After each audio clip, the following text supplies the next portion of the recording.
We are talking about magical marketing. Just like a magician, we make customers appear for our clients out of thin air just like magic. I'm blown away at how he goes leaps and bounds beyond what anybody else that I have talked to does. I am so excited because I know that our business is going to take off like never before. I hired Seth Green to come out to our office and start the marketing implementation. We did secret shopping, discovered many things that we needed to fix in our offices, in our gym, and spent the whole day working on different systems that need to be implemented in our office. We've been very impressed with everything that they've told us. I actually met Seth at a James Malinchuk seminar where we learned a lot about different marketing techniques, and he just blew us away with the ideas that he had for our office. That is our claim to fame. Our flagship service will double your sales in 12 months or give you your money back, and we do that with our 5 principles of magical marketing. You don't know where to start because it's scientific applying of how to actually achieve certain things that we'd like to be able to. We're always taught to enter the conversation in somebody's mind, while here we found out how to actually enter their conversation and their correspondence. He's looked at everything that we do and given us great ideas how to revamp things. He was able to give us a lot of feedback, starting from the initial paperwork process and what a patient's viewpoint was, to actually going through an exam and giving us information on how he felt as a patient about the whole experience. You need to make sure that you're advertising just in front of the people who are most likely to buy your product or service. You have to synchronize the product with who you're going after as a customer. I got so much out of today's meeting that I did not know, and just realized I was wasting a lot of my time doing research when all I had to do was show up once a month, listen to Seth, and get the ideas that work. I got the keys to finding out what the competition is doing for driving people to their website. I had the good fortune to work with the #1 marketing consultant on the planet, Dan Kennedy, and he's the one who taught me all of this, and then I took the basic principles he taught me and turned it into magical marketing and took it to a whole nother level that's gotten me written about in 3 best-selling books. Legendary marketing expert Dan Kennedy, 15-time best-selling author and arguably the highest-paid marketing consultant on the planet, says, "Seth, at the racetrack, I say it's luck when you lose, skill and cunning when you win. You do not need luck." Magician turned marketing guru and chief marketing expert for Glazer Kennedy Insider Circle, the largest marketing organization of its kind, says, "We've got Seth Green, and that's very important." In truth, I just listen to what he says and I just say, let Seth do it. He knows how to do online marketing, he knows how to change everything that we're doing online, and I honestly don't know how to do a lot of that. Social media, things like that. So I just want to let them do it and let them grow our practice. Seth's one of the few guys I know who not only gets it, but knows how to apply it. I feel it was one of the best things I've ever spent $1 on. I highly recommend his services to anybody who's looking to improve whatever it is that they do for their job. Thank you so much, Seth. Seth Green here with legendary marketer Mike Koenigs. Mike, you're a household name in the marketing industry. You've worked with some of the biggest names in the business like Dan Kennedy, Frank Kern, Jeff Walker. You've worked with all of those people. Why did you fly me out here? Okay, well, the biggest thing is because you're a doer, you're an action taker, and you've got proven results. So what we're always looking for whenever we're producing a new product is we need case studies. We're looking for transformational case studies. So someone watches and sees you and says, look, if he can do it, I can do it too. Or more specifically, someone says, well, obviously, if it worked for him, it could work for me too. So, you know, you're proof, you're social proof that our systems work, and especially when they're implemented. So, you know, why is Seth here? Why did I choose him? Why am I doing this video? It's because he's an implementer. He's got a proven track record. He has success, and he's got a team that can implement and do this for you. So you don't have to be a marketing expert of any nature. You can just pick up the phone, give Seth a call, send him an email, fill in your form on his website, and start getting your business further automated, leveraging yourself, multiplying yourself so you can focus on the business that makes you the most money. And that is supplying a high quality service to your clients and customers and not having to worry about all that marketing stuff in between. So that's my advice, is pick up the phone, give Seth a call, and start making more money. I felt like it was an outsider looking in, but he knew more about our business than so many other coaches and consultants that we've ever had. So I'm looking forward to reaping the benefits of his visit. It's pretty powerful stuff. So if you'd like to get your hands on a copy of our groundbreaking new report, 7 guaranteed ways to double your sales. Fill out the contact information. We'll get it to you right away so that you can start doubling your sales in 12 months as soon as possible. I'm Molly from the Buffalo-Niagara Partnership, and I'd just like to take a moment to welcome everyone. Thank you for coming. I want to tell you just quickly about Seth and my introduction. He called into the partnership and it was a wrong number. And I said, wait a minute, there's got to be a reason that this happened. Let's talk about it. Maybe we should get together and talk about membership. So one thing led to another. So he said, I have a 100% close rate on a wrong number call. So yay for me, right? Okay, but we're very excited to have him here today. I'm sure all of you are as well. In addition to being written about in 3 best-selling books, he is actually the #1 best-selling book on Amazon. So in Buffalo, New York, we've got the author of the #1 best-selling book. That's so exciting. He's also done work for Fortune 500 companies, and I can't say any more than he can say for himself, so please put your hands together and welcome Seth. Thanks, Molly. I told Molly that she should get wrong numbers more often. If you could get a whole bunch of numbers listed in the phone book and just get people to call the wrong number, that'd be great. So it didn't always start out this way. I wasn't always a nationally recognized marketing expert, or whatever title you want to give me. Has anyone here, quick show of hands, seen the movie Boiler Room? Wow, a lot of salespeople in the room. All right. So that's how I started. That guy Seth in the Boiler Room, interesting thing, we have the same name, well, the character. That's how I started. I started as a 22-year-old stockbroker, making 300 cold calls a day, interrupting your dinner, asking you for money. I was that annoying guy that you didn't want to talk to and hung up on. But then something changed. See, in my spare time from making all those cold calls, I was a professional magician. And one day I was reading a trade journal for magicians. Yes, magicians have trade journals, believe it or not. And there was a full-page ad for a marketing course for magicians. So I bought the course, got it, and changed my marketing. I changed my marketing. I didn't get any better as a magician. I didn't practice anymore. What I did was I changed my marketing and I doubled my prices to become the most expensive magician in Western New York on purpose. And my business quadrupled. So I said, holy something. I said, this stuff works. I called the guy who sold me the course, Dave D., who you saw in the video, and I said, would this stuff work in my real job as a financial planner? And he said, absolutely. I said, where did you learn it? He said, the 2 words that changed my life. He said, Dan Kennedy. I said, how do I get Dan to talk to me? Well, you can't. He's a 15-time, at the time he was, I think, a 12-time best-selling author. He's since written 3 more books. There's a mile-long waiting list. He can't. That was a big challenge in front of me. I said, I will find a way to get to Dan. I got to Dan. I had a consultation with Dan. Dan said, what are you doing for business? How are you marketing yourself? I said, I'm interrupting strangers during dinner, making 300 cold calls a day, and it sucks. And he said, you're doing everything wrong. It's what your industry, any financial advisors in the room, whereas Chris, you'll know that's what they teach, but it's wrong. And he said, here's how much a check you need to write me, and here's what your life will look like. That check was 6 figures and more than my mortgage at the time. So I went home to my wife, my lovely, lovely wife, and I said, honey, I need to go borrow a couple $100,000 to work with this guy, Dan. And she said, you're funny. No way. I said, okay. I came home the next day, and I said, honey, I need to borrow a couple $100,000 to go work with this guy, Dan. And she said, are you deaf? I said yesterday, no. I did this for 30 days in a row. So women, if your guy says he never nags you, it's crap, we nag too. I said, after 30 days, this is my lovely wife, Rebecca. This is a very old picture of Dan on his bull because his brand is No BS.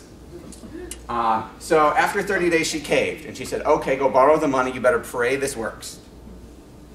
These are 3 of my favorites of his 15-time best-selling books. No BS Marketing, The Affluence, No BS Direct Marketing, and The Ultimate Marketing Plan. And so I wrote Dan a really big check, and increased my sales 1,488%, and got written about in 3 best-selling books on marketing. And then that's in 2 years. In 2 years, he said, okay, now I need to go start teaching other people how to do this, how to do what you just did. So that spun off Market Domination, the company you're hearing about today, which started out as just me, and is now, 6 years later, me and 32 other people, several of whom are here with us today. And we are the fastest growing direct response marketing firm in the country. These are the 3 best-selling books I've been written about in. I don't get paid if you go buy them, but you should go buy them. The Connectors, how the world's most successful business people build relationships and win clients for life, using other people's money to get rich, and the clients went wild.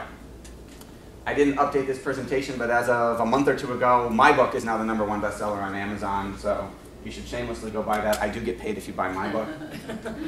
Okay, so we're here to talk about social media. How to use social media to actually get customers for your business. How many people here are using social media for their job or their business right now? Everybody. How many of you are happy with the results you're getting? Nobody. Because right now you're probably frustrated. You're probably feeling like it's a giant waste of your time.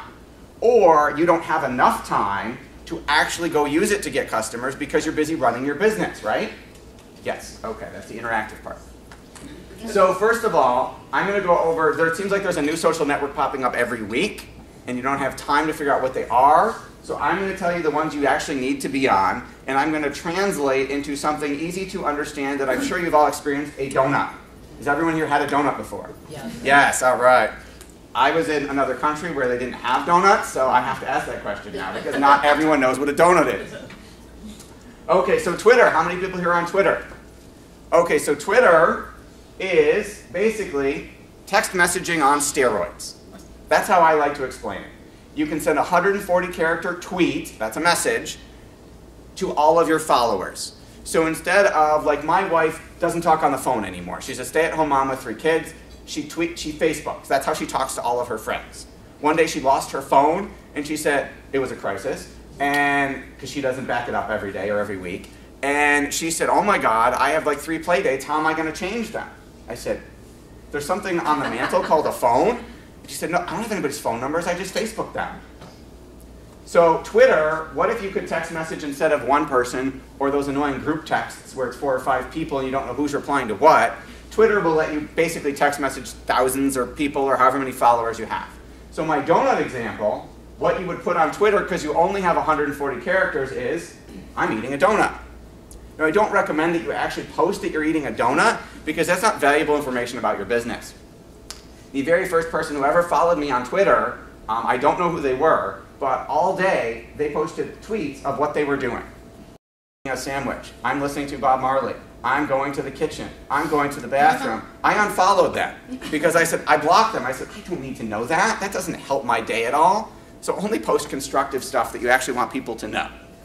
And there's no privacy anymore, so think about what you're posting.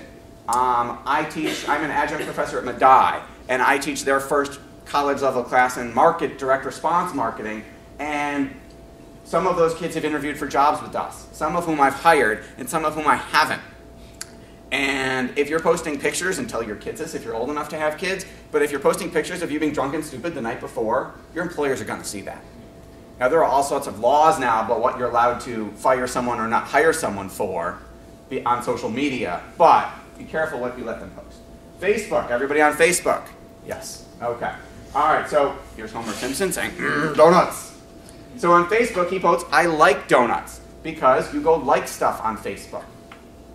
However, Facebook, we have a whole presentation on Facebook's new social graph, which is Facebook's new search bar. That search bar at the top that you're not using, they're changing to make it so that everybody searches on Facebook instead of Google. Why would they want to do that? Advertising. Facebook and Google are not social networks. Facebook isn't a social network, Twitter's not a social network, Google's not a search engine. They're ad agencies. The only way they make money is by selling you ads. You clicking on those little ads that I paid for. So they need more people to search to serve them better ads. So anybody here advertising on Facebook? Yes, a couple. Okay, so you can advertise on Facebook. So if you're on Facebook on your computer, if you go down the right-hand side, those little things that look like classified ads are classified ads.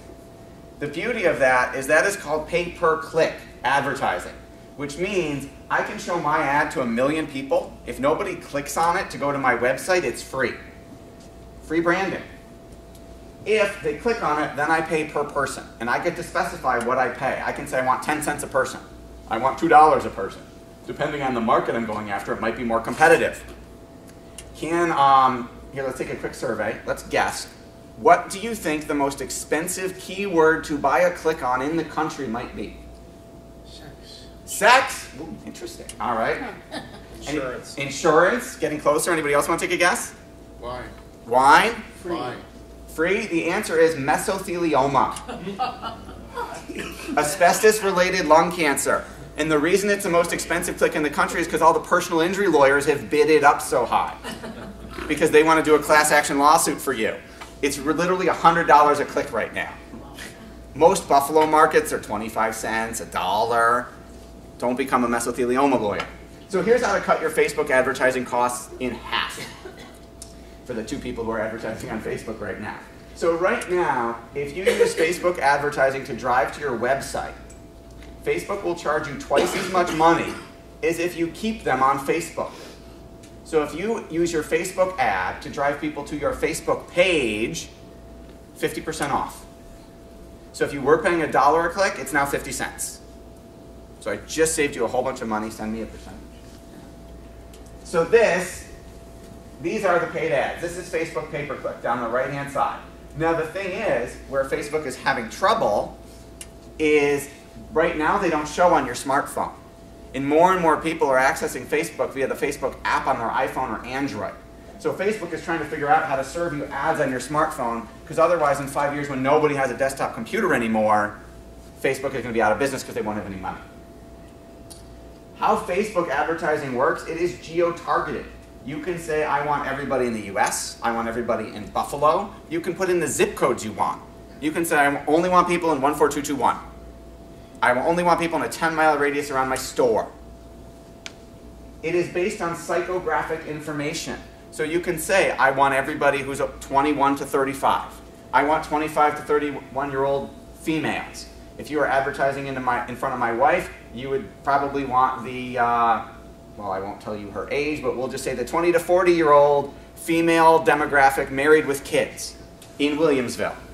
You can literally get that specific. You can say, I want 35-year-old married women with kids in Williamsville who are fans of Babies R Us and Toys R Us on Facebook. Odds are they're a mom. You can advertise in front of your competition. So I will pick an example. Matt, Westside Rowing Club. This might be a lousy example. Do you have any competition? Yeah, we do. You do? Okay, what's the name of your rival Jets and Sharks Rowing Club? St. Catherine's Rowing. Okay, St. Catherine's Rowing Club. If St. Catherine's Rowing Club has a Facebook page, you can put an ad in front of their fans. The beauty and downfall, because it works against you if your competitors are smarter than you, the beauty of social media is your competitors' client lists are basically public now. Because who's going to like their page? Only people who, I don't even know the St. Catherine's Rowing Club exists. But the people who are fans of it are likely avid rowers who are good clients for you. You can also advertise in front of your own fans. And the more powerful part is you can advertise in front of their friends. So you can put an ad, if you're a local baby toy store instead of a national chain, you can put an ad in front of all of my wife's friends with a little blurb that says, Rebecca Green likes this, and you should too. Instant testimonial, instant implied social proof, and the majority of her friends are also stay-at-home moms. Does that make sense? Are your wheels starting to turn a little bit about how you could use that for your business? Yes. And again, beautiful, the only thing you pay for is people interested enough to click your ad. So one of our sneaky strategies is you could write semi-bad ads on purpose so that no one clicks, but 1 million people see it, and it costs you nothing. Don't write a bad ad in that a bad ad, it doesn't reflect your brand, but you can write an ad that doesn't tell them to click on it. And then fewer people will click, and it costs you nothing, and you got free advertising. When was the last time, well, first of all, you haven't looked at a Yellow Pages in a long time. But when was the last time the Yellow Pages ad rep came in and said, you know what, if nobody calls you, we won't charge you? It doesn't happen, right? They charge you based on circulation, and even though 90% of those people who get the phone book are using it as a doorstop, you still got to pay for it. With this type of advertising, you don't. You only pay for interested people, so there's no waste in your marketing budget anymore. However, if you drive them to your Facebook wall to save the 50%, most of the time your wall doesn't do anything. You talking at your fans, maybe a couple people commenting back. It's not really it doesn't really help you market as well as it should. So we created a system where we could capture your customer's name, email, and cell phone number on Facebook and then automatically follow up with them with email, text message, voicemail, all automated, meaning you don't have to do the work. You do it once and it's done. So this is what one of those looks like. This is what we call a shy reveal squeeze page. It's shy because what you see first is click the like button above. In this case, this is a Facebook lead capture system for a business called Help for Seniors of Western New York. When my grandmother can't drive, or shouldn't drive, needs to go to the doctor, and my mother's unavailable and I'm unavailable, I call them, they go pick her up, take her to the doctor, sit with her, tape record the meeting, because she won't remember what the doctor said, and then drive her home and make sure she's okay. Or they help her find a nursing home or assisted living. So Help for Seniors, so it says click the like button above and we'll send you our video series, 7 Biggest Mistakes Affluent Western New York Women Make When Trying to Care for Their Aging Parents. The way we drove traffic to this was we put Facebook ads in front of women 45 to 60 in the right zip codes who were fans of the Alzheimer's Association of Western New York. If you're a 45-year-old woman, why would you like the Alzheimer's Association? You don't have it. Odds are if you're a fan of it, your parents do. So perfect geo-targeting. So first they saw this. Once they like it, then they see this video of Tim from Help for Seniors saying, here's why you should give me your name, email, and cell phone, and I'll share with you this video series. You fill out this little form and hit submit, and you start getting texted and emailed his videos, which ultimately get you to his regular website where you hire him and give him money. Does that make sense? So he gets the 50% off of Facebook advertising, but now he's building a list. He's building a potential customer list that our system automatically follows up with. He doesn't have to do the work. Every day he's like, oh, I got 20 people on Facebook today who signed up, and I got 4 phone calls from people who want to hire me to go drive their moms around. Does that make sense? His business is growing. I actually met him he was a member of my BNI networking chapter, and we made him so busy he had to drop out because he couldn't handle the business and getting up in the morning to come to BNI anymore. So he's not hiring people. It's my favorite problem to have when someone calls us and goes, can you stop it for a couple weeks? I got to hire and train some people. So that's our automated system sending, this is a text, that's an email. It can leave automated voicemails. Have you ever gotten something on your cell phone where it says missed call voicemail? And you're like, I was holding my phone. How is that possible? I didn't hear it ring. I didn't feel it vibrate. That was me. That's our system. You can't answer the phone. It sneaks right by, goes straight to voicemail, looks like someone called you, and it's a recording from our client talking to you. But it doesn't sound like a recording. It sounds like you honestly missed a call. If that happens to you, it's us. I'm sorry. Okay, YouTube, social network. YouTube gets 300 million visitors a day. A day. There is now more content uploaded to YouTube in a month than in the last 50 years of network TV. It's crazy, right? And it's not all stupid cat tricks. What the majority of people are looking for, if you look at the YouTube stats, is they're researching businesses. They're trying to find out how to do something. They're trying to find out who to go to. They're looking for customer reviews of a business. I told you I'd keep this with donuts. So on YouTube, here's a video of me eating a donut. The jokes don't get much better, I'm sorry. But there, I'm stretching to try and find a donut analogy. So why you'd want to use YouTube? If you do a search for what we do, automated perpetual marketing funnel, that's a phrase I coined to describe what we build for people. The first result on Google is a video of me. Second is a video of me. Third is a video of me. Fourth is a video of me. Fifth is a video of me. We own spots 1, 2, 3, 4, 5 on Google of the first page. Not one listing on the first page, search engine optimization, but search engine domination where it's all us. Those 5 slots used to be 5 different competitors. They're all gone now. They're all on page 2. 86% of your traffic goes to page 1. When was the last time you did a Google search and went to page 2? He's laughing because he doesn't do it, and neither do you. So we have a $1.3 million software program we built that forces Google, through their terms of service, to put our videos on the first page multiple times. So now, if you go search for what we do, you're not finding anybody else, you're finding us. One of the reasons that it works is because Google bought YouTube for quite a few $1 billion a couple of years ago. So now they rank YouTube videos higher than anything else because they're trying to sell YouTube ads. Because again, YouTube isn't a video search engine, it's an ad agency. shameless propaganda, listings 6, 7, and 8 are us too.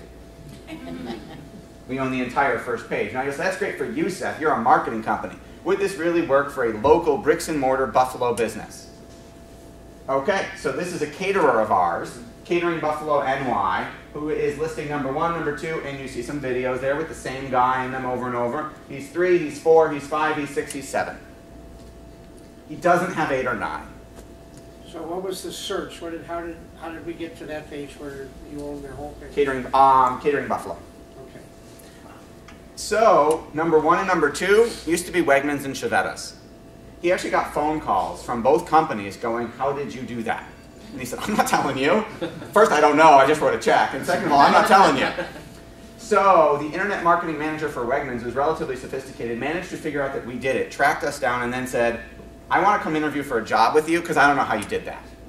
And I said, "I'd be happy to hire you, but you can't tell Wegmans what we're doing."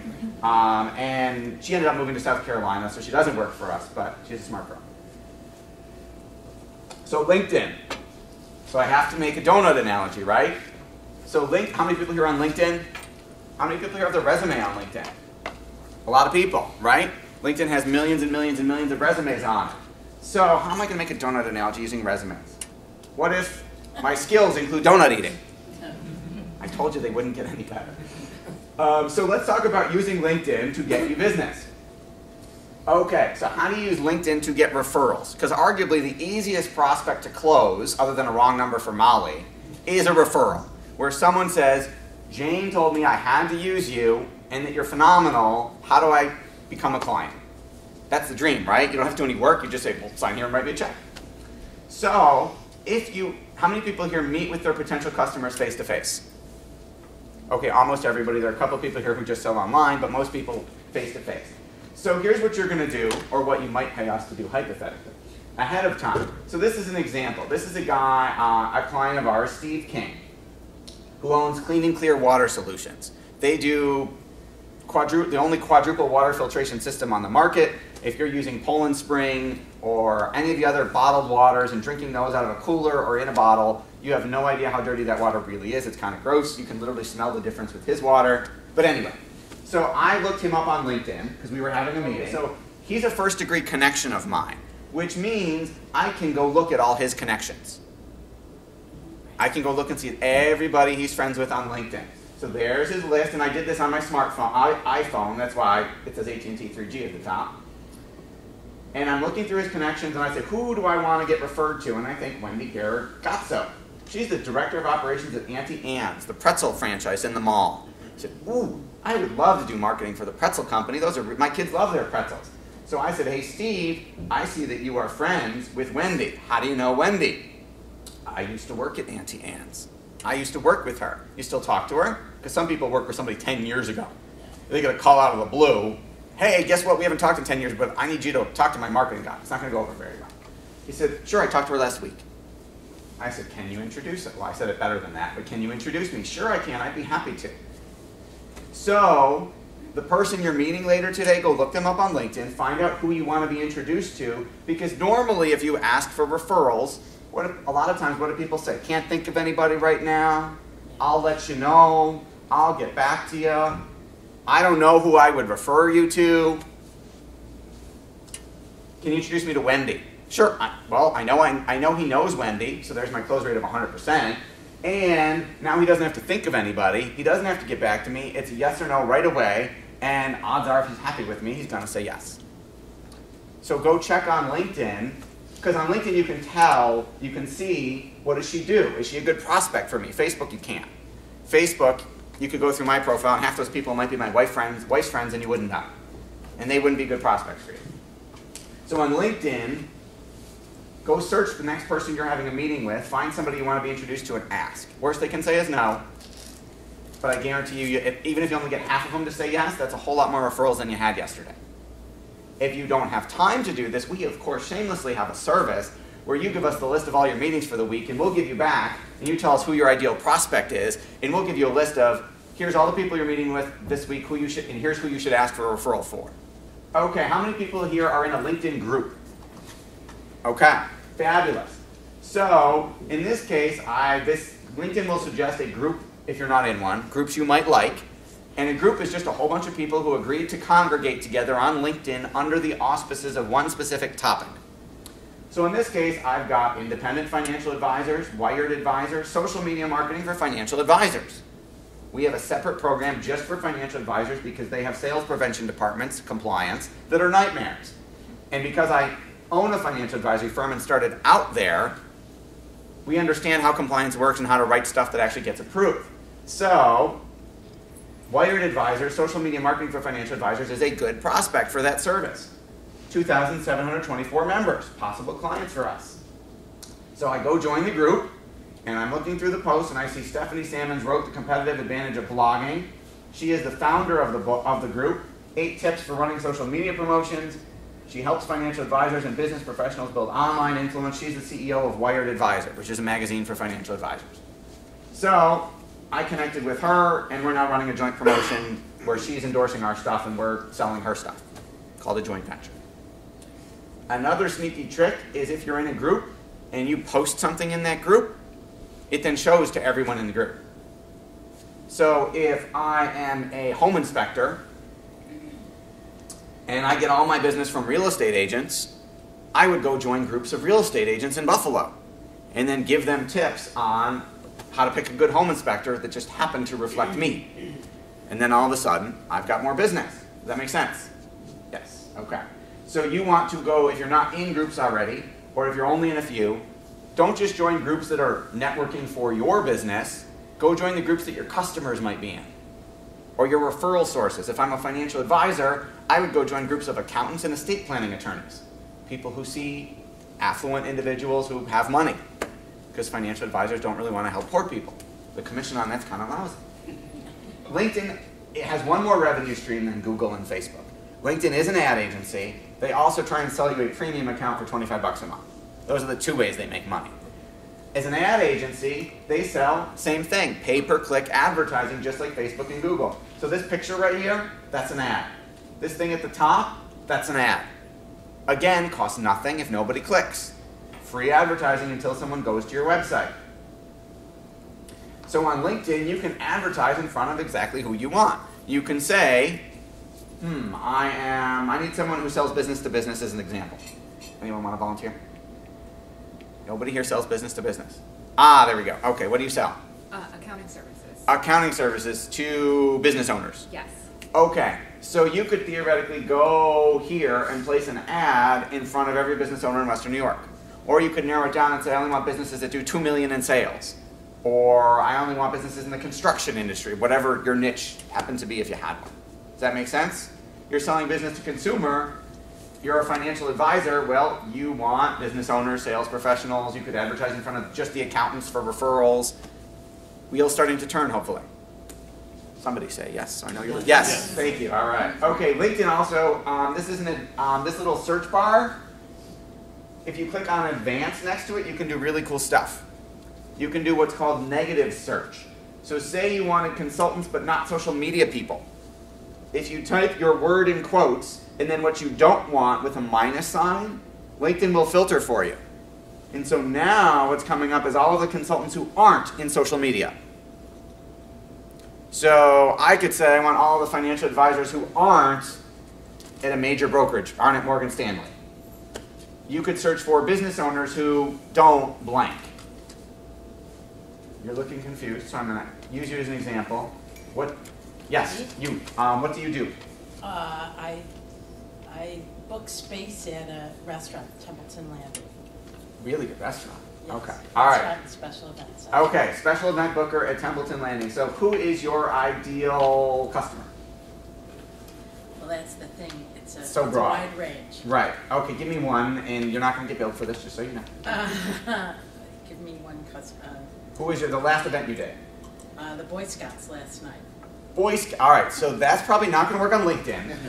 But on Facebook, you could put an ad in front of people who like... Rich products, let's say. Rich, okay, okay. So you could go do a negative search for everybody.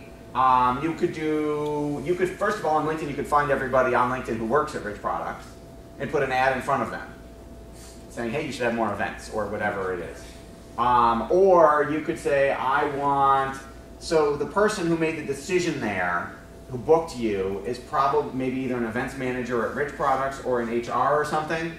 Okay. Depends, yeah. Right. So you could then go do, I want every HR person, or I want every event person. And if there was a company you didn't want, you could say everyone, let's say you didn't want to show in front of Rich Products, you could go, give me every event manager who's not at Rich Products. Yeah, that's fair. You got to think a little bit, but there's a way to make it work for just about everything. Except for Boy Scouts because they're not on LinkedIn. Sorry about They that. may be. But you know what? I shouldn't assume they Yeah. might be. The Troop Master might be on LinkedIn. The 12-year-old Tenderfoot probably isn't. He can come work for me if he's on at 12, if he's on LinkedIn. Okay, Pinterest. How many people here have heard of Pinterest? Okay, so Pinterest is the latest, hottest, greatest social network over the last 2 years. The thing that matters to you, they are the #1 driver of retail web traffic in the country. More than Facebook and Google combined. So my wife, I made the mistake of showing my wife Pinterest. She is now pin addicted, as I call it. Because we are also in the process of looking for a new house. So she now has, in the matter of months, like 87 boards on Pinterest. Because there's one for every room in the house, for her ideas, and then she's got all of her other stuff. So Pinterest is a virtual bulletin board.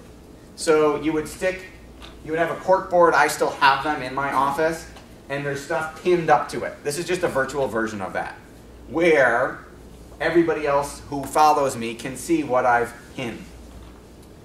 Now, as a business owner or sales professional, why would you want to have a Pinterest page? Anybody? Visibility. Visibility, sell your stuff, absolutely. And visibility, Pinterest will dramatically help you with your search engine rankings, where you rank on Google. How are you going to do that? Well, because you can make every picture that you post linkable back to your website. Google ranks websites on a scale of 1 to 9. It's called PageRank. PageRank PR9 is joesbasementblog.com. Some website no one's ever heard of or cares about. PageRank 1 is CNN. Pinterest is a PageRank 1. If a PageRank 1 site links back to your site, it raises your ranking. Because in Google's eyes, you just got more credible. I have a 3-day presentation on search engine optimization. I'll give it to you in 30 seconds. Anyone here ever see the 80s movie Can't Buy Me Love with Patrick Dempsey? Yes. Okay, he's a geeky lawn boy. No, he gets beat up. Nobody cares until he pays the beautiful cheerleader next door to date him.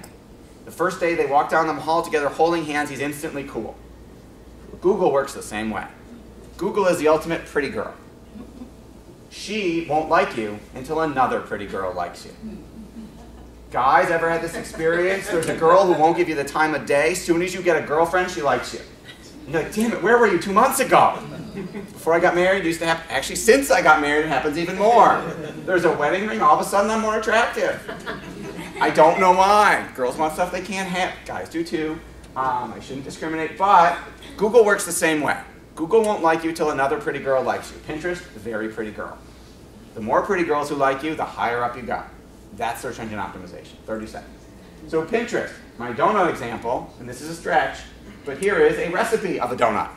Because my wife has a recipe board where she pinned, this is a picture of a vintage recipe, but this is where people go to, because people pin everything. Foursquare, anybody here on Foursquare? Yes, okay. So Foursquare, here's my donut analogy, this is where I go to eat donuts. Because at Foursquare, the whole point of Foursquare is to drive traffic to your business. That's why they're created. Because what happens is, Betty here goes to wherever she is at the mall, and all right, Betty isn't going to check in on Foursquare, but Dan goes and checks in on Foursquare at the donut store because the donut store will give him a special deal for checking in on Foursquare. So buy one donut, get one for 50 cents if you check in on Foursquare.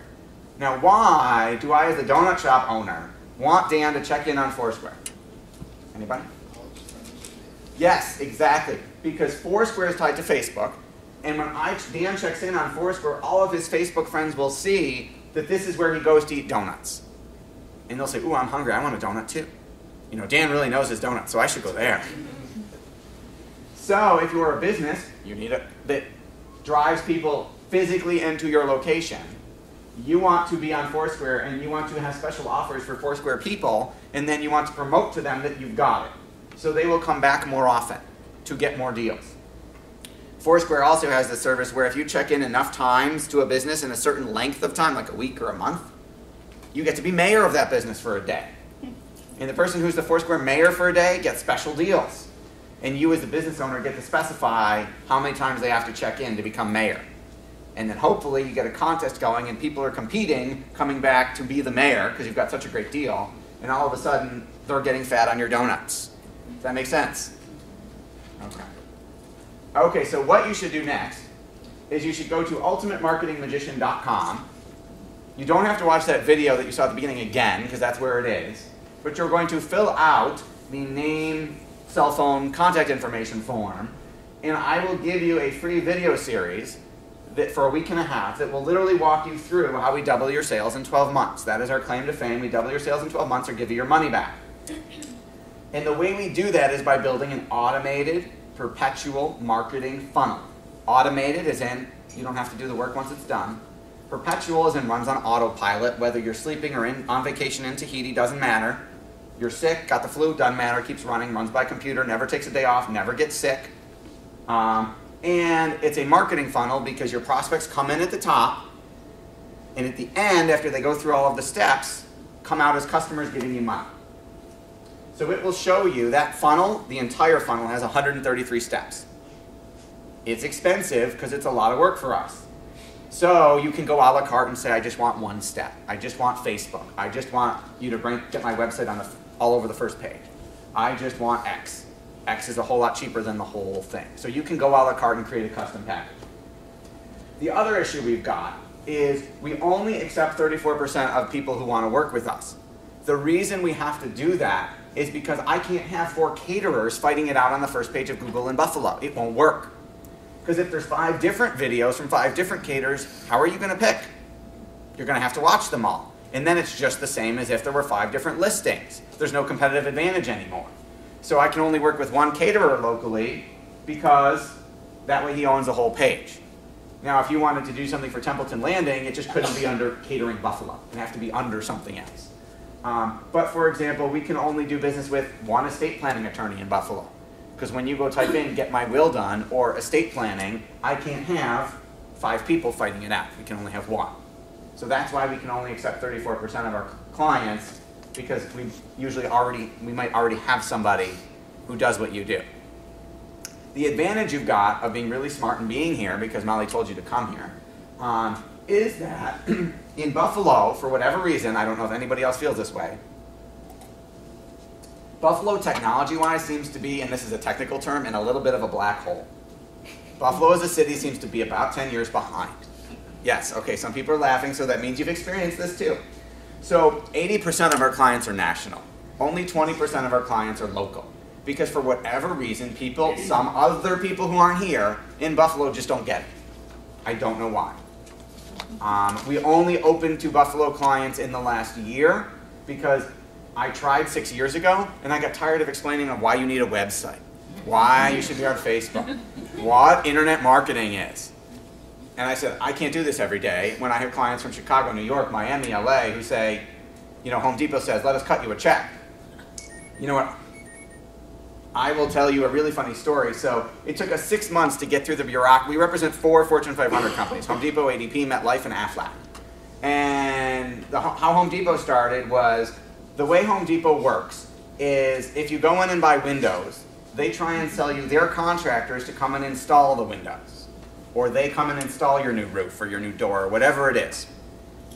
That's their highest profit margin item, you know, $14,000, $15,000 as opposed to a 99-cent screwdriver. So a very smart manager at an LA Home Depot store said, these guys are twiddling their thumbs all day long. We're paying them to sit there and do nothing until someone comes in. And she asked someone she knew locally in LA who did marketing and said, is there any way to drive traffic to come in so these guys don't do nothing all day? And he said, yes, there is. I'm not the guy to help you. You need to go talk to Seth's firm, because he knew us. And so we built 92 little feeder websites for that Home Depot store. So it'd be the equivalent of doing roofingcheektowaga.com, roofingdepew.com, roofingwilliamsville.com, one product line for every suburb around the store. So there were 90-some different Windows Depew, Windows Cheektowaga. So in a span of a year, we drove $2 million in sales, average job size 14,000, and those guys are now all working overtime. So when Home Depot, it took us 6 months to get through the bureaucracy of Home Depot, the downfall of working with a Fortune 500 company. And when it came, the contract finally got signed, I get a phone call from whoever, purchasing manager, whoever it was, the person cutting the check. She said, there seems to be a problem with your invoice, Mr. Green. I said, holy, my heart starts pounding. I'm like, what do you mean? What's the problem? And she said, it's the wrong amount. I said, what do you mean it's the wrong amount? She said, I think you made a decimal point error. You need another 0 at the end of this check I have to cut. I said, excuse me? She said, well, the amount on here is too low. I can't cut a check for this. It has to be, there has to be a 0 at the end. I'll get in trouble. I said, well, I don't want you to get in trouble. Far be it for me to make your life difficult. If you have to put another 0 on the end, we can work with, you're right, that's what it's supposed to do. She said, oh, thank you so much. I said, no, no, no, thank you. I just hired 10 more people because of you put an extra 0 on the end of the check. So Home Depot got it. It took 6 months to go through all the people to get to the right person, but they got it. Whereas Joe's Bakery in Buffalo doesn't get it. So that's why we can only accept 34%, because we may already have someone in your practice area, your business line. You just have to ask us and say, hey, do you have, no, we don't work with Templeton Landing already. Do we have any restaurants in Buffalo? Just a catering guy. I've tried, but all of the restaurant owners who met with us didn't get it. Or it was, it's going to cost what? Well, I got to sell a whole lot of curry to make that up. They said, right, well, if we double your sales, does that cover it? Well, yeah, but I don't see how you can, I don't believe you. Or I'd have to hire more, this is my favorite one, I'd have to hire more people. Yes. My favorite problem to cause. Yes. So, questions, comments, thoughts. Ask me about your business, ask me about somebody else's. There is no dumb question, because again, we're all learning this as we go. Yes? How does your guarantee work? I understand yes. what you sound, but specifically. Okay. The way the guarantee works is we have our marketing automation software that runs all of this, tracks everything we do. So every lead that you get, we can see we generated. If it came from your old version of your website or from Molly's wrong number, we don't get paid on that because we didn't do it. So we can track every sale we generate. So what happens is if you've got a business where people are buying online and punching in their credit cards, obviously we can see how much money we're generating for you. And if we're not doubling, you get your money back. If you don't, like let's say you're a mortgage broker. Well, I'm not punching in my credit card to buy a $300,000 loan. I have to go meet with him and sign paperwork. So then we meet monthly. We hand over an Excel spreadsheet of here's the 300 leads we generated for you this month. Who bought, who didn't, how much did they generate? We have to trust you. In 6 years, I've only had one company try and screw us over on that. And so we had our meeting. I said, here's your 300 leads. And they said, no business, sorry. And I said, really? You've got 300 people in the door and nobody bought. He said, that's right. We don't owe you any money. And I said, okay, well then you won't mind if we cancel our contract and I go sell this to your competition. He said, oh, no, I thought you meant the other 300. Yeah, people bought. Let me give you the numbers. And they said, you're fired. It doesn't work. Because the way our compensation model works is you pay an upfront fee for whatever service you're getting, and then a percentage of sales on an ongoing basis. So month 6, we're not generating any sales for you, you're not paying us. After the upfront fee, we're basically working on commission. Because our revenue model is based on us taking a small percentage of every business we work with. So I've got making money off of my caterer selling shamrock-shaped pizzas. I'm not making the pizza, but we're getting paid. I'm making money off of some sweaty guy on a roof installing a roof for Home Depot in LA, but I'm obviously not doing the work. Yes? Another question. The pizza guy. Yes. So I go in and I buy pizza the first time and I came through something that you created, Facebook, whatever. Yep. What happens when I buy a pizza the second, third, and fourth time? Do you still continue to make commission on me? Okay. Yes. And the pizza guy's a great story because he started at 437 Facebook fans when he came to us. And he couldn't afford, selling pizza, the entire funnel.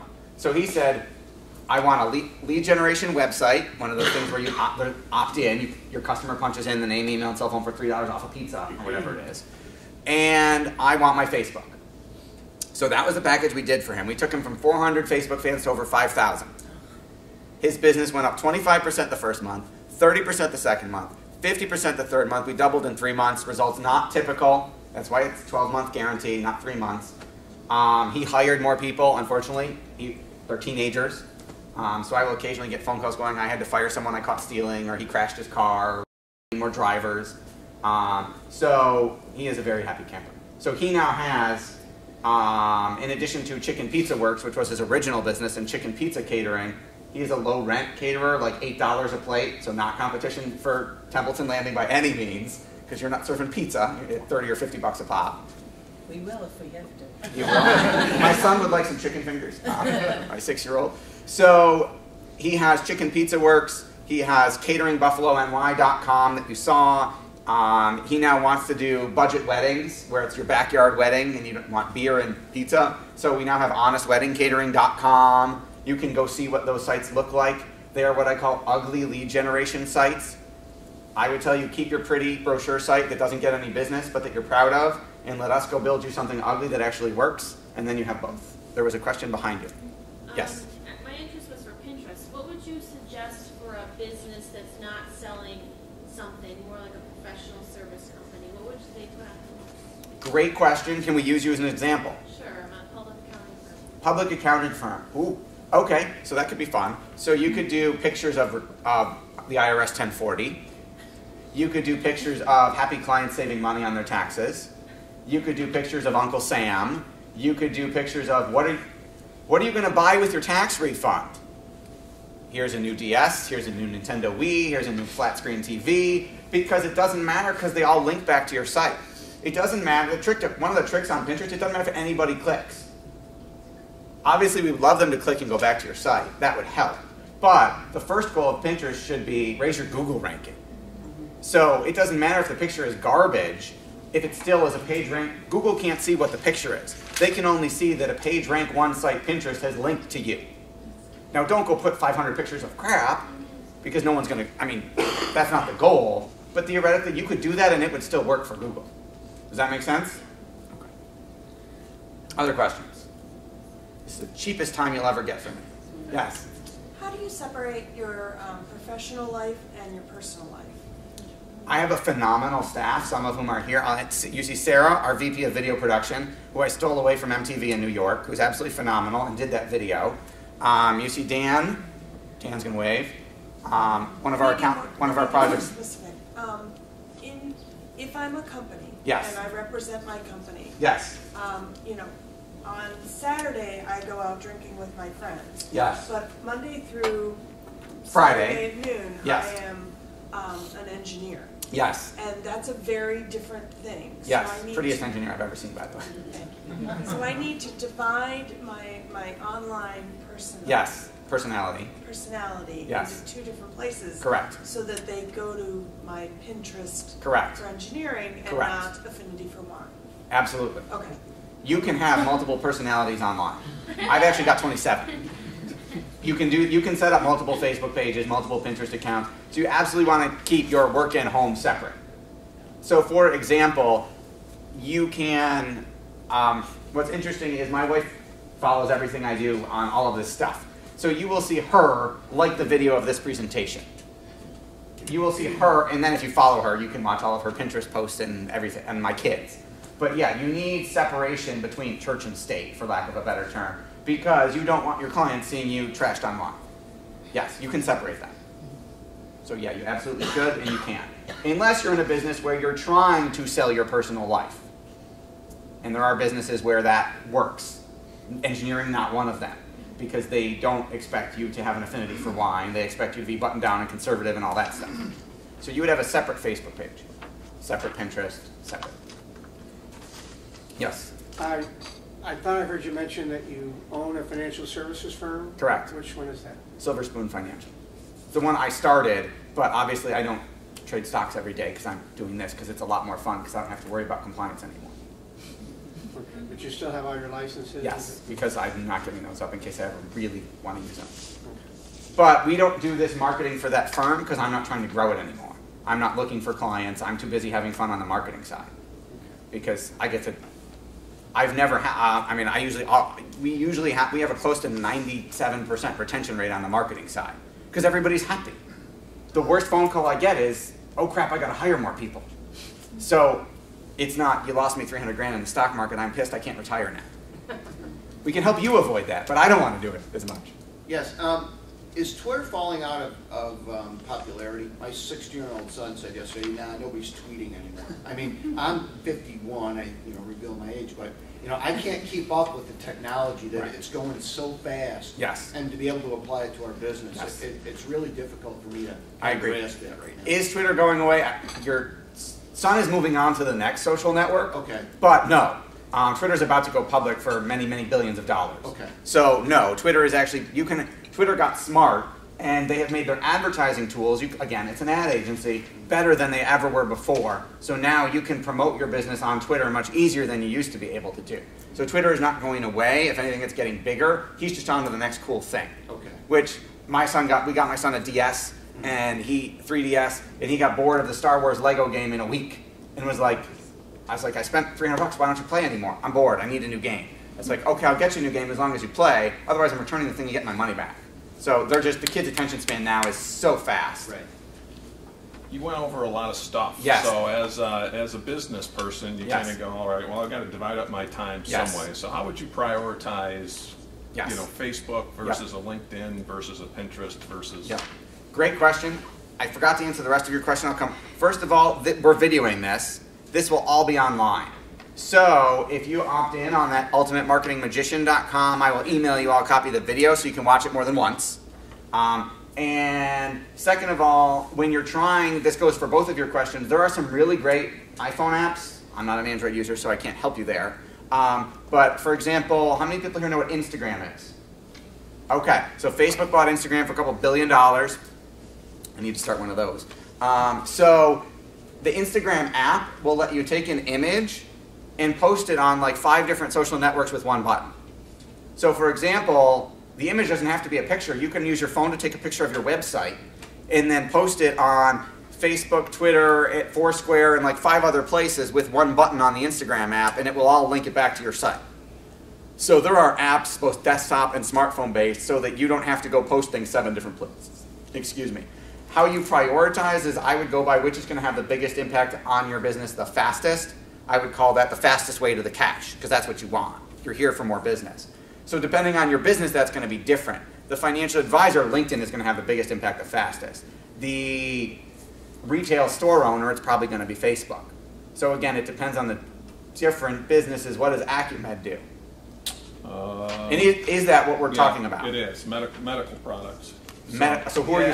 Sleep apnea headgear. So are you selling your services to the end user consumer or to doctors, chiropractors, clinics? Usually tier 1 manufacturers. So you got to turn that into English for me. I'm sorry. All right. So from an Acumed to a Johnson & Johnson to a okay. So Philips who's your client at Johnson & Johnson? Who's making the buying decision? Purchasing and global sourcing. LinkedIn. So LinkedIn would have the biggest impact for you. You'd start with LinkedIn.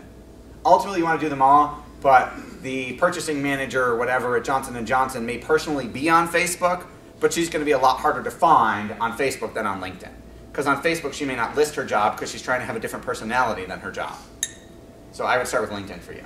If you're business to business, it's LinkedIn first. If you're business to consumer, then it depends on what consumer niche you're going after. Like Pinterest, 70% of the Pinterest users are affluent women. If that's your target market, great. There are affluent men on there. LinkedIn skews much more affluent than Facebook. The average income of an adult Facebook user is 60 grand.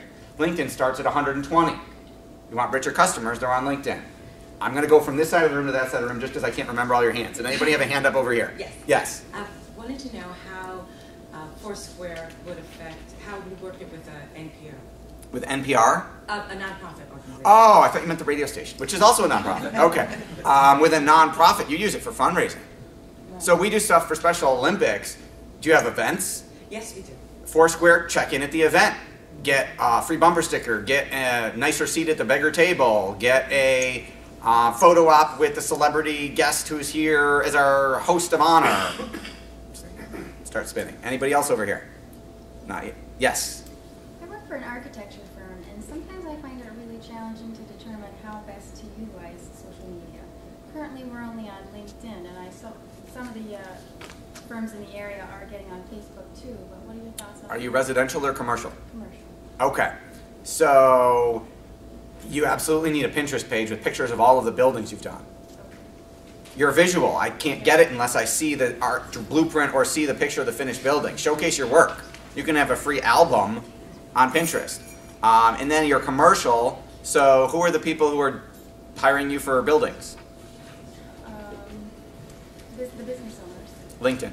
LinkedIn and Pinterest. So I would wait on Facebook. If you're doing residential, you're doing houses, then you absolutely want to be on Facebook, but I would stick with LinkedIn and Pinterest.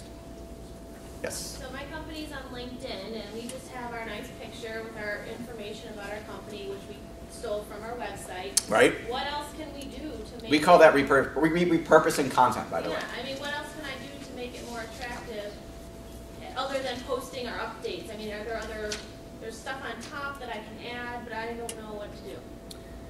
Okay, so who is buying from you? Your public accounting, right? All these businesses here, they want to do their taxes. Okay, first of all, we all need to go see her for her taxes. And okay, so if you need to do some advertising in front of your ideal business owner, driving them to your website. Right. And how you can make LinkedIn more attractive.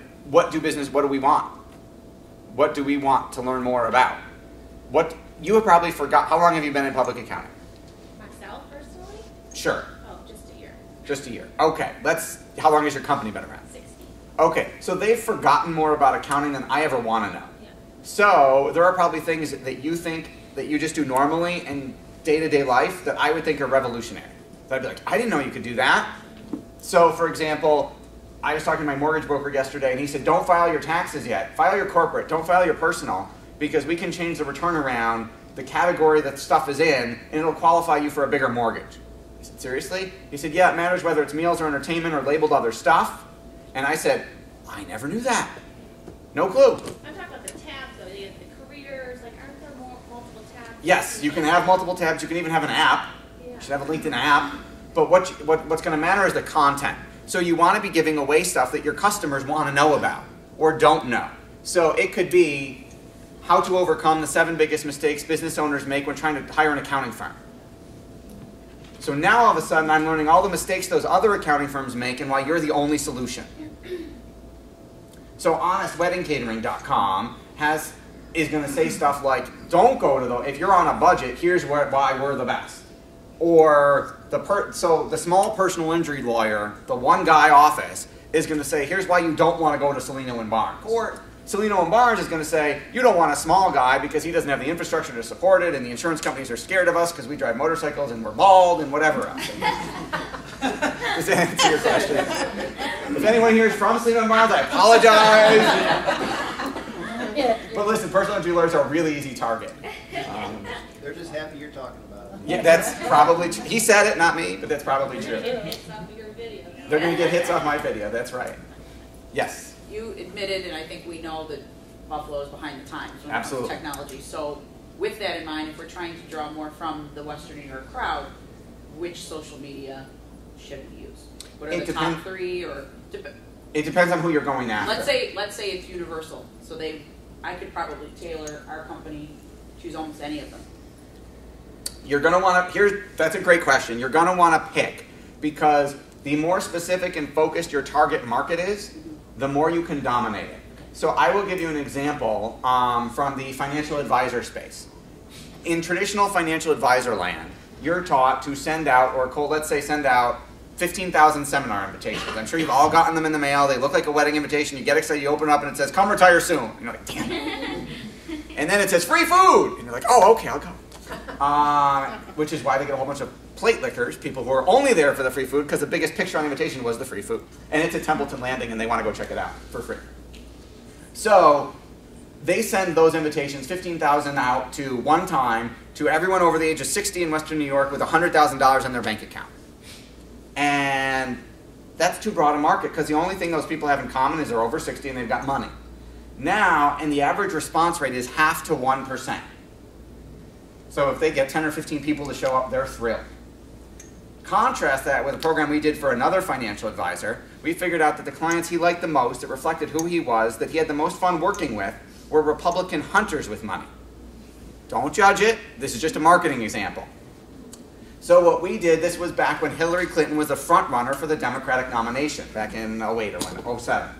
So the marketing campaign, instead of, here's a wedding invitation, faked you out, come hear this about retirement, was we did a red, white, and blue envelope, literally looked like a flag, picture of Hillary.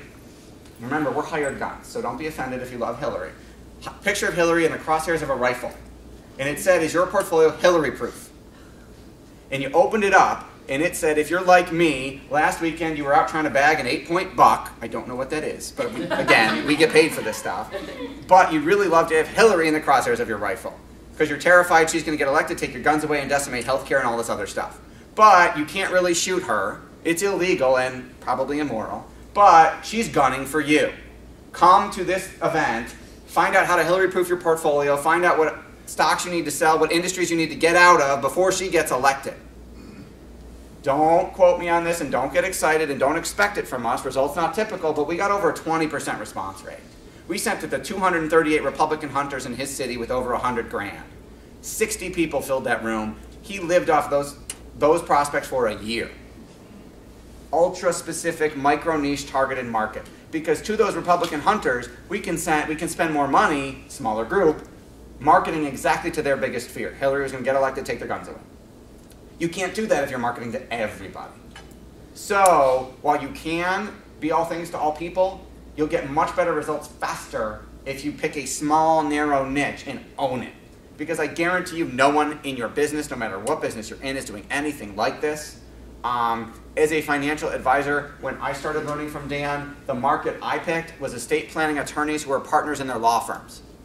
Because I was an estate planner on the financial planning side. That was my area of expertise. My job was to stiff the IRS when you died.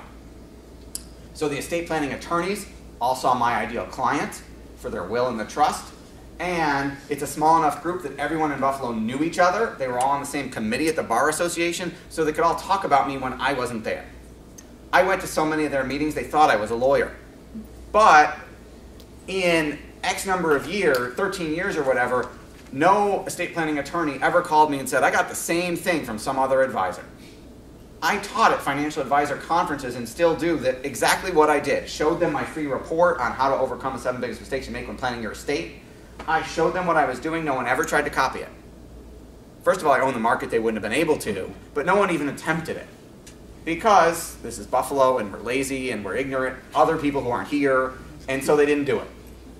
I presented at Black and Blue a couple of years ago to her. Sun Life paid me to come to a workshop for 50 financial advisors. The Black and Blue room only holds 40. People were eating standing up, and not a single person actually did what I said. I don't know why. It's Buffalo. Thank you very much. Yes?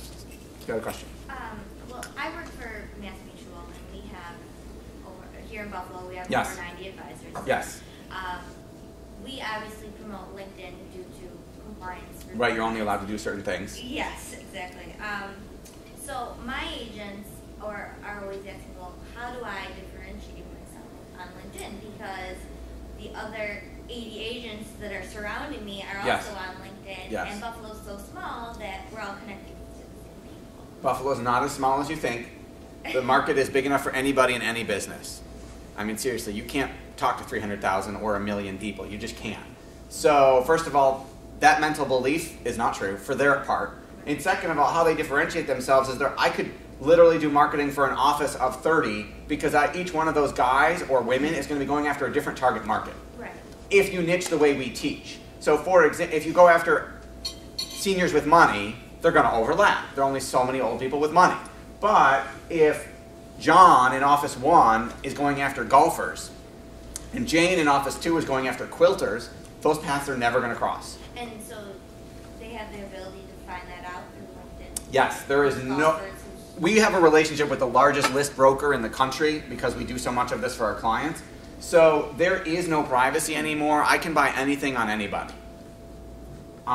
It's scary as a father, but we live on it as marketers. So I can literally, if you want, I can tell you, you give me 5 minutes and I'll go tell you how you voted in every election. I can buy your credit score. If I want to push the envelope and go be gray as opposed to black and white, I can get your social security number. I can get every band music you listen to, every warranty card you ever fill out, every registration, every magazine subscription, all that data is for sale. I can buy it all. Facebook has a really cool service that we're beta testing right now, where if you upload a list of your customers, Facebook will say, here's your customer avatar. Your average customer is 22, male, in Buffalo, does this, this, this, and this, likes these bands. All the data that Facebook has, they will collate. And then they will say, how would you like to advertise in front of the 3,000 other people we have in Buffalo that we found that meet your ideal client profile exactly? The other thing that's really cool is if you upload a list, Facebook will allow you to put ads in front of those people. You give Facebook your prospect's email, Facebook will go find them all on Facebook and say, you can put an ad in front of them on Facebook now. You can follow people anywhere. It's really cool and scary. Yes, Chris. We've kind of plateaued at a certain number of likes on Facebook.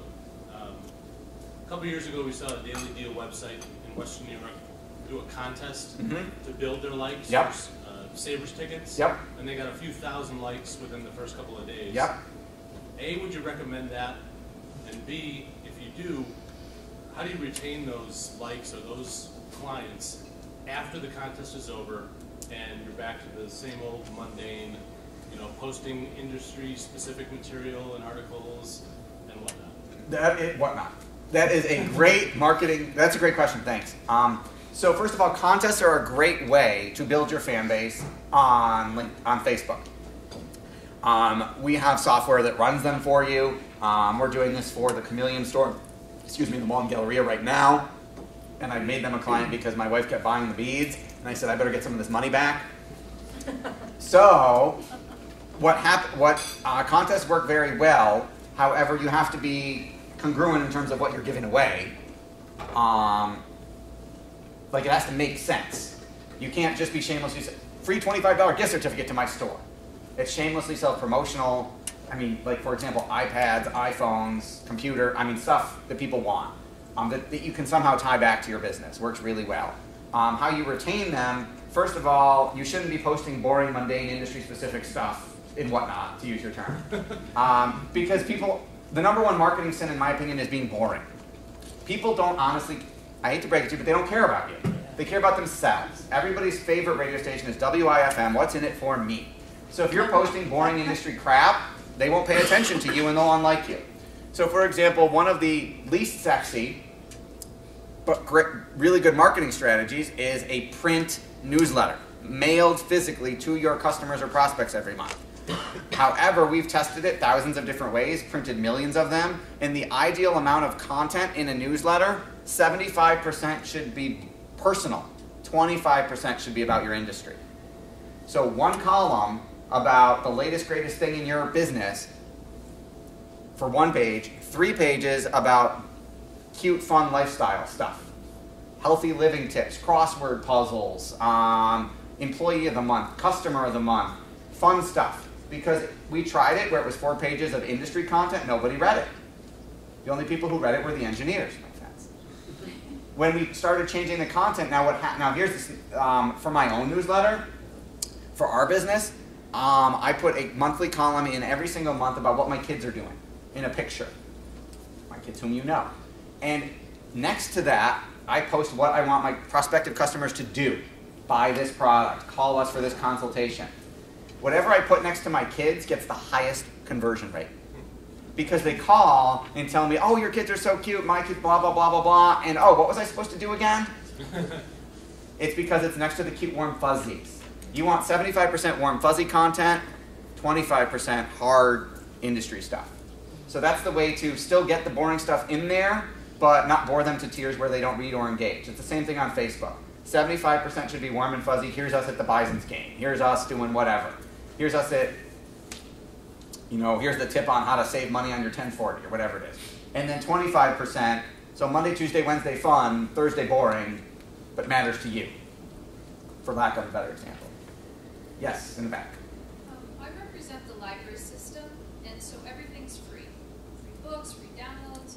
However, we have programs and we have events that we are looking for underwriters for. We also get 99% of our money from your taxes. So we are on Facebook and Pinterest and Twitter and all the other stuff. We're right. everywhere. And a bunch of people handle those things while they're doing other things with their job. Me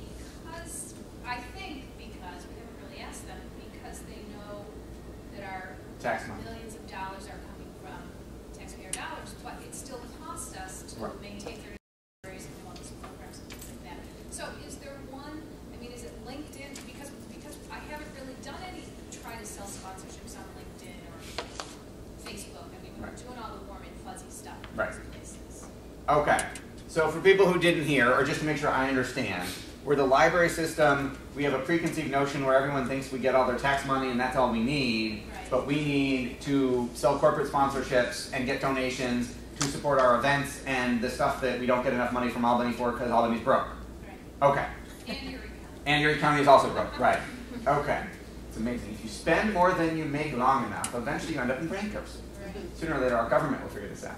Okay, so do you have, if you're selling consumer like if you want donations from consumers, you want to do Facebook, and Facebook has made it now that literally people can pay from Facebook.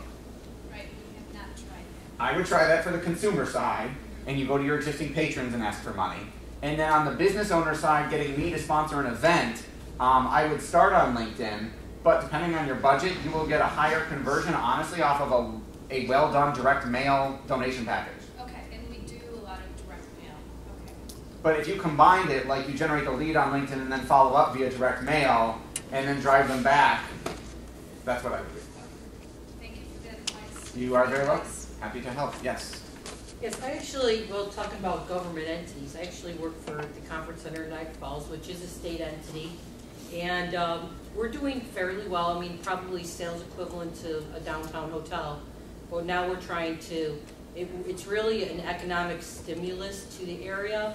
And for us, it's all about driving traffic to Niagara Falls, and there's development obviously taking place up there. Yay. So we've tried to target we have kind of targeted our audience, which we feel that most of our decision makers are women between 30 and 50. And hearing what you had to say about Pinterest is really interesting to me, but we're just trying to create a better awareness and drive foot traffic to that whole core area. I apologize, I missed the question. So I know that Pinterest sounded like it would really hit that targeted audience. Yes. But did you have any other ideas how we might reach them other than Pinterest? Pinterest and Facebook. Yeah, those would be your two best bets.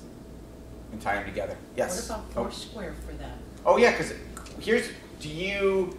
so what about getting every business in Niagara Falls to come under your umbrella, sign them all up for Foursquare, and then you become the gateway to Niagara Falls, and then every business is like having events done with you because they want access to your list. Sounds like a great idea. Yes. Yeah, we're doing some work right now with we just started doing some work with the Buffalo Museum of Science. And they've got, obviously they want to sell memberships and admission, but they also want corporate sponsorship. So they're dealing with a lot of the same issues. And you know what's really cool is Google you can also obviously can advertise on Google. That's how they make all their money. And that's why they started selling and came up with bought Android and started selling smartphones so they can serve you ads on your phone and make more money. But there's something called a Google Grant for the nonprofits in the room, where Google will give you free advertising. Literally $10,000 a month to go spend on AdWords in a free budget. It's free money.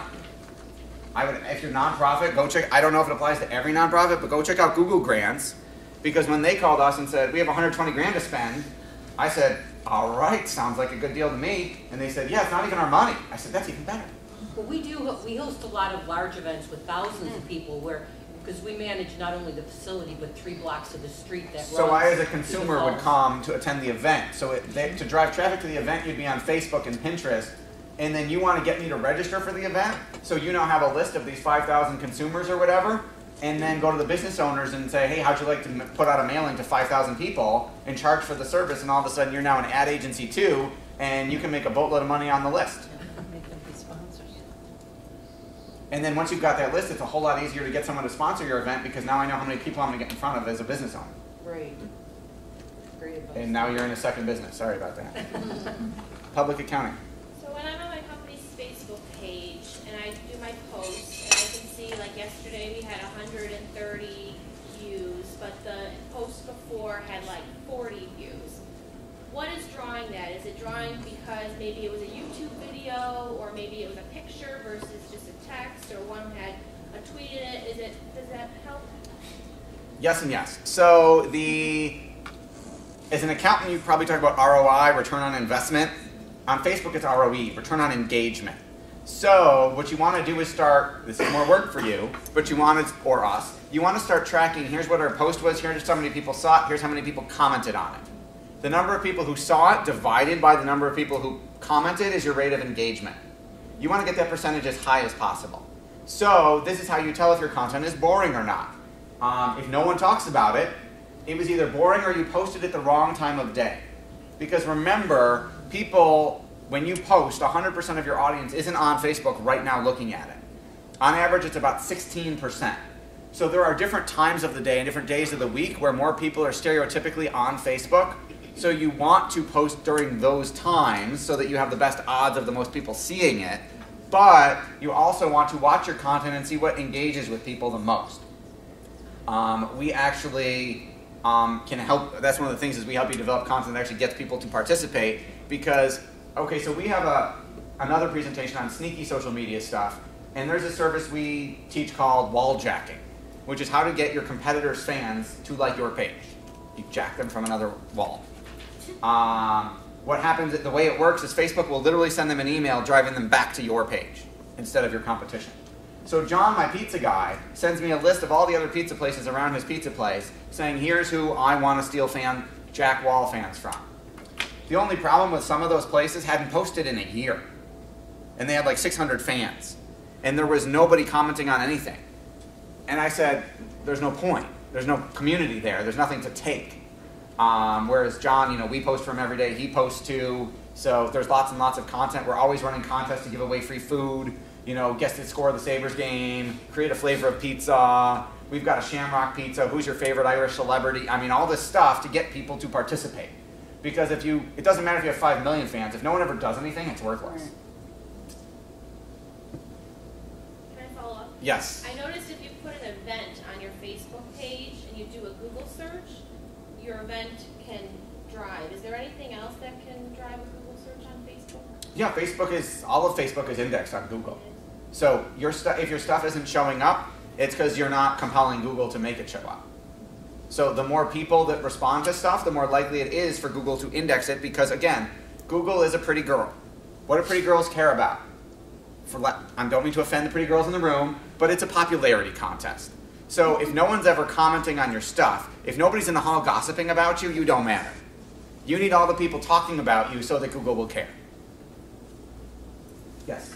Okay, so until today I was frustrated with LinkedIn. Yes. Okay, and that's very normal. Even a few years ago before I came to Templeton Landing, someone would friend me on LinkedIn, and it was somebody I didn't know. Right. And I would click on their information or whatever little I could see, and I couldn't understand why they were kind of more or less friendly. Right, I get in a fight with this with my wife all the time. She's like, who's this girl who's friends with you on Facebook? I'm like, I don't know. Well, on Facebook I'm more discriminating. Right. See, for me, Facebook is more about, my personal side. Right. And that's kind of what I was looking at with LinkedIn in terms of, networking ability. But now I have this job where obviously anyone could be a potential, yes. Customer. Person that would come to my restaurant. So yes. Here's my question for you is, do you recommend taking these people who I've never met before and almost putting them into a group? Yes. Because what if I tomorrow leave this job right. and do I really need all these people? I mean, I'm up to yes. Hundreds of people. At first I was very I don't know, him, and so now I'm thinking I better not be like that. Correct. Be more inclusive. Yes. And also because if you left Templeton Landing, these people will help you get your next job. Well, this is true. So, but plus what you're saying is, yes. is that it's not just about that person, it's within their network. It's right. Exactly. It's who they know. For example, I have one of our largest clients that we did consulting for is a company that you've all heard of called As Seen on TV. They run 50% of the infomercials on TV.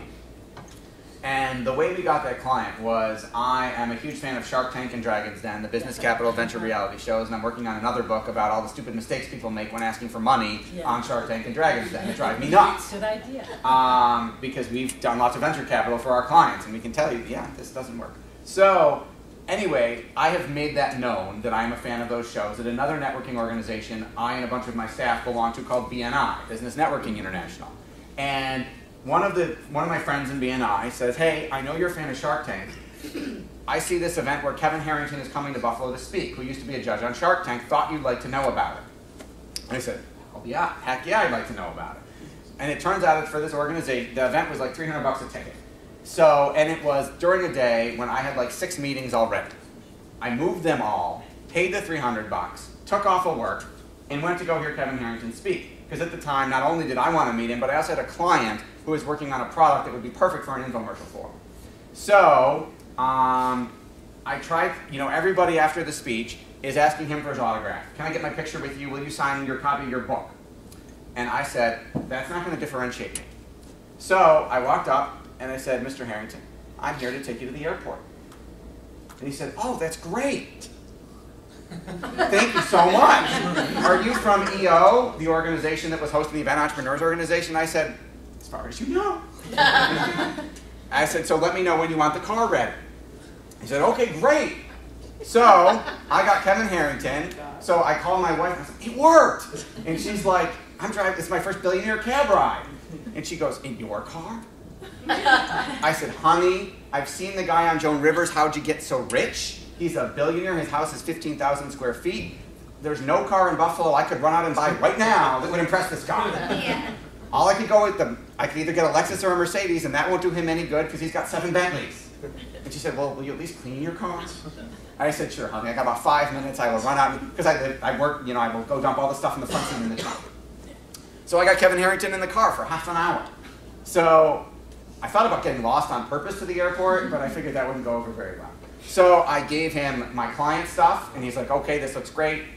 FedEx it to me at my office, I don't want to take it on the plane. But then that took 5 minutes, and I had 25 minutes of pitching him on what we did. And he's like, I said, we double your sales in 12 months. And he said, can you do that on 400 million? I said, you want to work on a Snuggie? I said, I'd love to try. So then that started our relationship. So then I was like, that was a heck of a morning. So I went, but the conference was all day. So I went back to the conference, and I walked into a guy, David Meerman Scott, who's a best-selling author on marketing, who was speaking.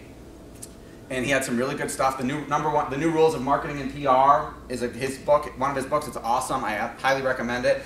And I said, there's no he's going to strike twice, but what the hell? Walk up after, and I said, here to take you to the airport. Great! Let me know when the car's ready. I said, I can't tell people this because you're all going to go do it. It won't work anymore. But I was like, this is awesome. So I took him to the airport. I was like, honey, I'm doing it again. She's like, don't get lost. So we ended up working with him. And I was like, dude, I got to go to more conferences and tell people I'm going to take my car wherever and say I'm driving you to the airport. You got to think outside the box. Seth, you need a ride to the airport? I need a ride back to my car because I didn't know where this was, and I parked like 4 blocks away and it's cold. Yes. Other questions? Yes, Molly. Seth, I created a group page, folks that I thought would have interest in certain information that maybe my whole Facebook Right. fans would not. And the first comment was that it was overwhelming. They were getting all of these notifications to my posts and comments on posts, and it was like, whoa, this is way too much. So obviously their settings were set. Correct. That's not your fault. Their settings are let me know anytime anybody comments on this thread. But you don't want to turn people off to it either. Like they're going, wow, now she's being so annoying. Every time I turn around, there's something being posted. And how do you get around that? You can well, first of all, all right, there's the nice answer and the not so nice answer. The not so nice answer is if they're going to complain that you're giving them too much, they're not your ideal prospect anyway.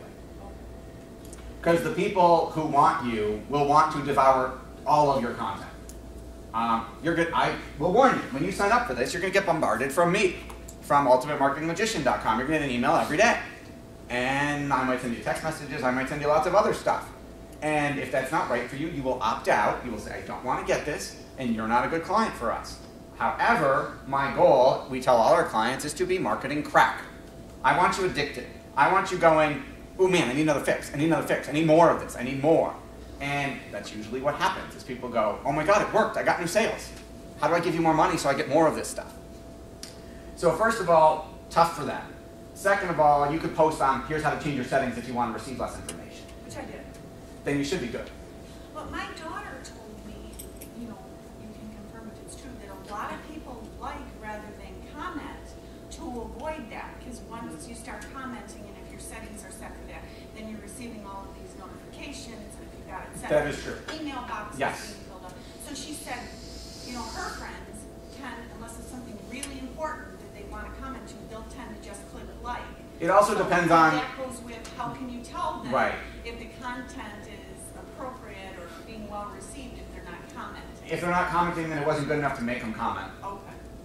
That's the best answer I can give you, and I don't mean to offend you in any way. No. But, I mean, if those people shouldn't be your audience. The people who are worried about getting too many emails, or, oh no, I don't want to comment on this fantastic information because somebody might send me an email, that's not your ideal client. Okay. You, Jim Edwards had a fantastic quote that Tony Robbins told me the other day, and it was, love me or hate me, there's no money in the middle. Love me or hate me, there's no money in the middle. So if they are lukewarm towards you, if they're not commenting, not posting, they're not giving you money anyway. Who cares? We've actually done mailings for our email mailings for our clients saying, get off my list.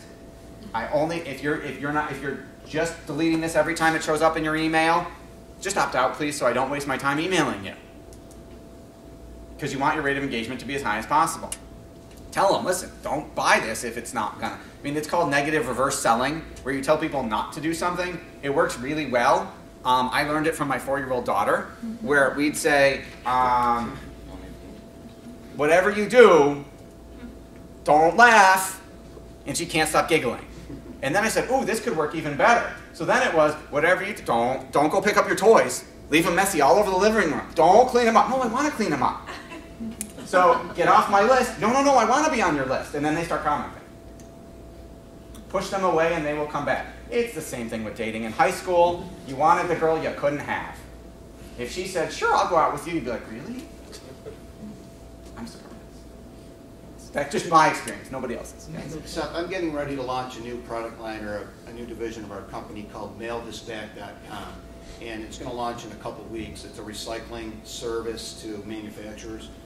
Cool. When a manufacturer sells a product, we're going to offer a service to be able to have them return it. It's fairly popular in the medical services division, medical products, things like that. Have you met Matt from Acumen? Yeah, well, I'm just kind of bringing it up so Matt hears it. See, shameless self-promotion, I love it. So I'm taking the opportunity, but he needs a ride to the airport. I've really been in sales, business to business for a long time, but don't have a lot of marketing experience. I want to get the most exposure as I can in that target market, which is really, initially it'll be in the Boston, New England market because they have a lot more of that type of business.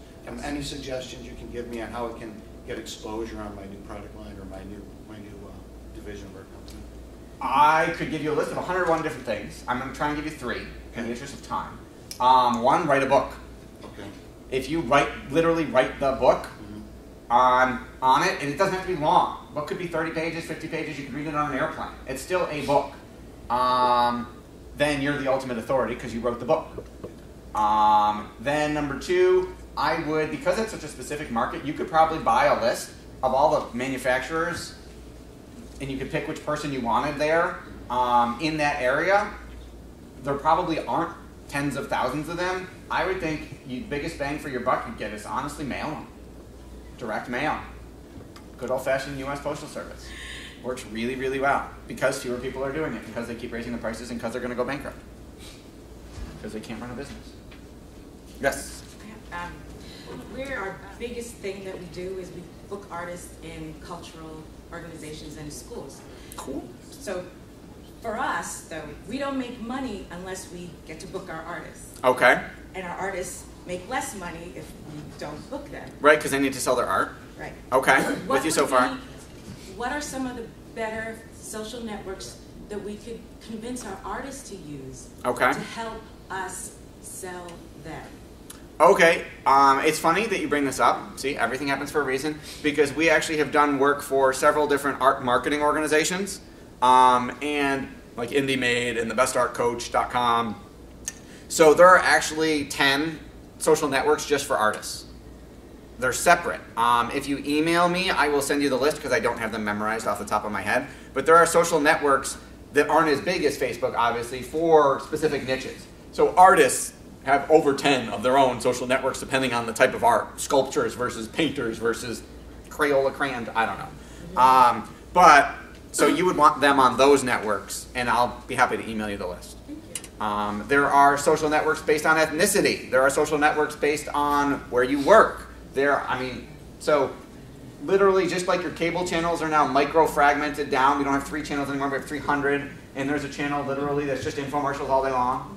There's a channel that's infomercials in Spanish all day long. You name it, they've got it. So you can narrow down. Yes? You talk about direct mail a lot. What's the key to a great direct mail piece?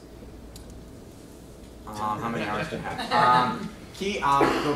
There are 50% of your success or failure on your direct mail campaign is going to be based on your list, who you're mailing to.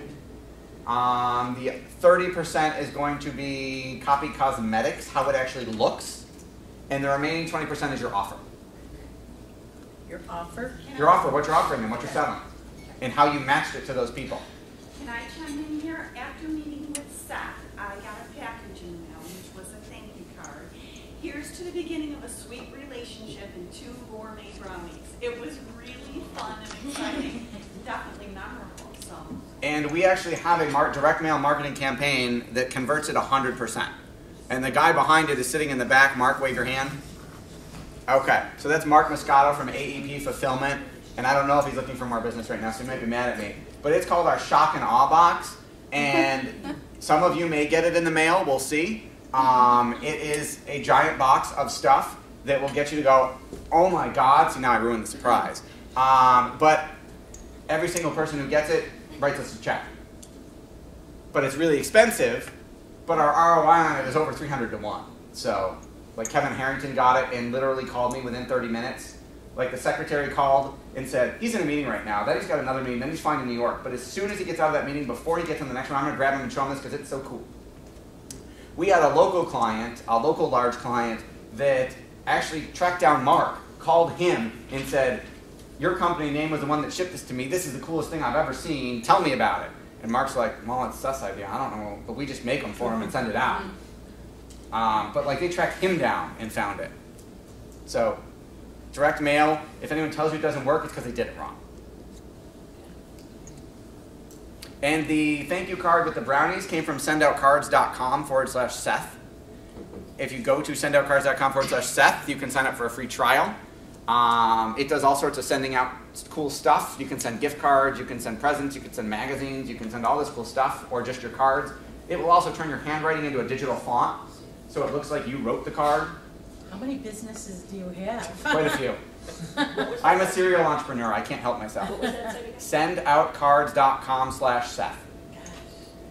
Because every time I think of something really cool, usually a company turns into a company.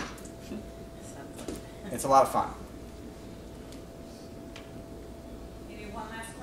Sure, and we'll hang out for a little bit after. Yes? We haven't talked about print advertisement. What do you suggest in the Buffalo region? Obviously, you want to be specific to your niche or whatever your industry is, but any thoughts on that? You're public accounting and you're looking for businesses, you'd probably want to be in business first. You'd probably want to sponsor the Buffalo-Niagara Partnership, because we're all... I'm not talking about myself, I'm just talking about You're all here because of the Buffalo-Niagara Partnership, so it works. It's funny, we did some of our sneaky social media tricks to market this event, and I had people, the only downfall was our system doesn't integrate with the Buffalo-Niagara Partnership system. So I would get phone calls from people going, I'm signed up for your event already, stop marketing. Why do I keep seeing Facebook ads? Why do I keep getting emails? And I'd say, because the partnership hasn't told me that you're at the event yet, because their system doesn't instantaneously report to ours, like ours does. Shameless plug that they should use our system. Yes. This has been great. Thank you so much. You're welcome.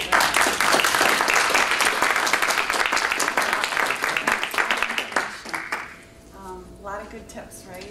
Oh, yes. So ultimatemarketingmagician.com, or you can hand me your business card. And We'll hang out for a few educational minutes. seminars like this is one of the ways that partnership members bring their expertise to the membership. So thank you for doing that. Oh, I'm happy to. And we also host a marketing seminar every single month at Black and Blue for 3 hours where we teach this stuff. Awesome.